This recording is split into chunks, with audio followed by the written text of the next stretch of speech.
Geraint Foster dwi'n darlithio addysg Awyr Agored yma yn y Drindod Dewi Sant. Ar y gradd addysg Awyr Agored, mae 40 credyd y flwyddyn ar gael trwy gyfrwng y Cymraeg. Mae'n pwysig bod myfyrwyr yn astudio rhan o'r gradd trwy gyfrwng y Cymraeg, achos mae angen hyfforddwyr addysg Awyr Agored sy'n gallu gweithio trwy gyfrwng y Cymraeg. Felly, trwy astudio rhan o'r gradd trwy'r Gymraeg, mae myfyrwyr yn datblygu sgiliau Cymraeg fel bod nhw'n gallu gweithio trwy gyfrwng y Cymraeg yn ei gyrfaoedd.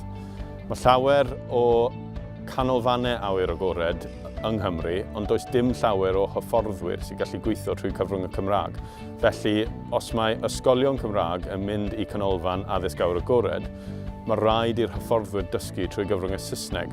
Ond rydyn ni wedi siarad â llawer o rheolwyr o'r canolfannau a maen nhw'n dweud bod angen cael hyfforddwyr sy'n gallu gweithio trwy'r Cymraeg. Felly, mae'n pwysig bod ni fel Mhrifysgol yn helpu i datblygu y diwydiant yma a helpu creu graddedigion sy'n gallu gweithio trwy gyfrwng y Cymraeg. Ar y gradd addysg Awyr Agored, rydyn ni'n defnyddio'r amgylchedd gwych sydd gyda ni yma yn Gorllewin Cymru. Rydyn ni'n defnyddio'r bannau Brycheiniog, llwybr arfordir Sir Benfro, rydyn ni'n dringo yn Sir Benfro, rydyn ni'n padlo yn y môr.